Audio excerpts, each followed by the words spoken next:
Hi everyone, my name is Evan.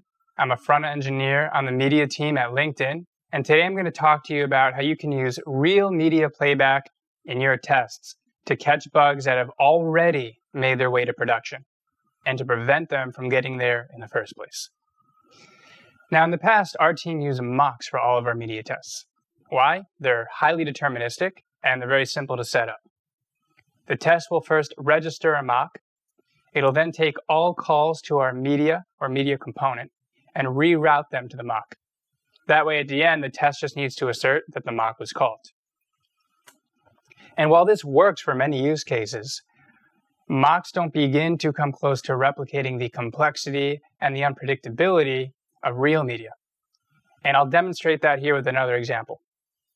Here we're listening for the play event. And when we capture the play event, we're going to fire one of our own tracking events. And the tracking event's payload is going to have the media's duration. To test that, we'll set up a mock, we'll call the mock's play method, and we'll assert that the tracking event fired using the duration from the mock. Now this will pass every time.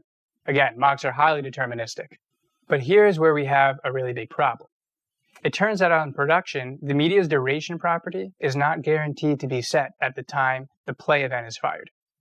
Instead, we should be using the playing event. So while this test will pass every time, we have a race condition in production that's going to cause tracking failures.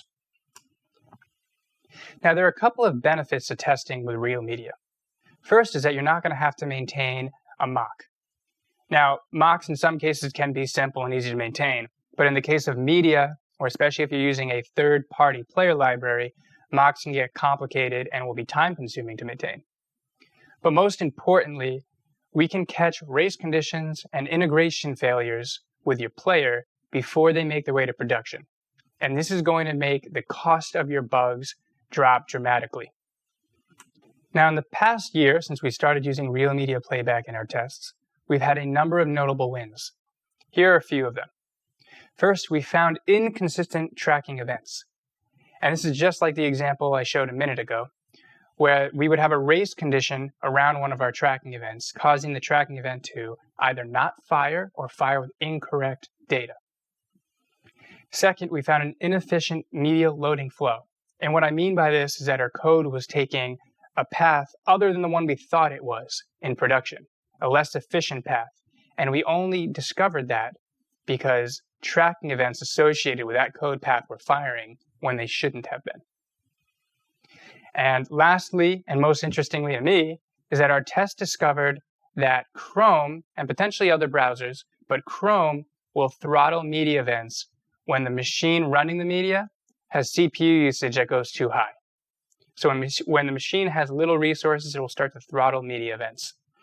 And this impacts not only our tests, but also our user-facing features and our tracking as well, because our code relies on some of these events firing at a particular cadence. So how does it work? Well, the key is managing media's asynchrony, because in general, asynchrony and deterministic tests do not go hand in hand. You do not want your test to be reliant on a timing aspect. So we solved this problem by creating a set of helpers that do two things.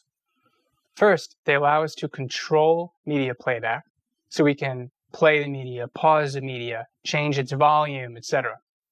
But second, the helpers will wait on any events associated with those calls to complete.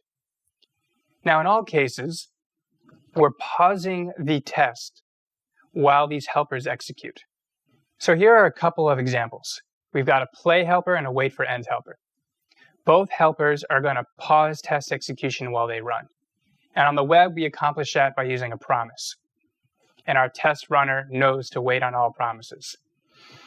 Now, both helpers have the option of returning early. All of our helpers have this option, in fact. And this is important because you don't want to get into a situation where your tests are waiting an indefinite amount of time for the helper to resolve. And this will happen if it's waiting on an event that'll never fire. So in the case of play, if the player is already playing, we'll back out early. And in the case of wait for end, if the video is already ended, we'll back out early. Finally, the play helper is going to make a call to media's play method, which conveniently returns a promise. And in the case of wait for end, we'll set up a one-time event listener for the ended event, and we'll resolve our helper once that event is fired. So let's take a look at what it looks like from the test point of view. Here, we're going to be testing tracking events. And what's interesting, you'll see, is that we're able to run assertions during and throughout media playback. So first, we will render our media. We're rendering our media component with real media here. And we will wait for the loaded data event to fire.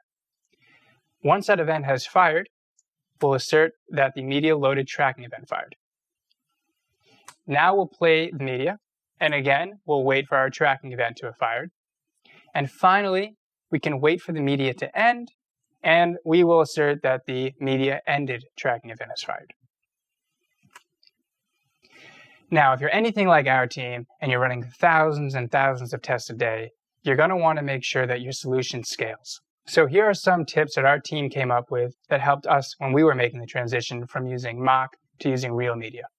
First, you're going to want to keep your media short. I would recommend anywhere in the 3 to 4 second range. Anything longer, for example, if you're using media that's 10 seconds or longer, it may make your test wait that full 10 seconds before moving to the next test.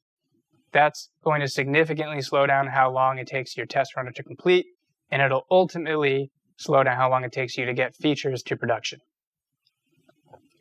Second, make sure you're storing your media locally. You don't want any network requests happening during your test because that's just one more point of failure. Third, I would recommend that you log all media events when you first make the transition to using real media playback and tests. The reason is that using real media is likely going to uncover race conditions that you didn't know you had in your app code, and that's going to cause tests to fail. But the problem is that you're going to be working in a black box, meaning you're not going to understand what was happening with the media and why exactly it caused your test to fail. So we solved this problem by logging out all media events for a couple of months until our tests were totally stable. Lastly, make sure you're monitoring your test resources. As I alluded to earlier, if the test machine's CPU is running too high, media events will be throttled, and that'll cause your test to fail. In our case, it was happening because we were running too many tests in parallel. So limiting how many tests we were running in parallel really made a big difference. Well, that's it for me. I appreciate your time.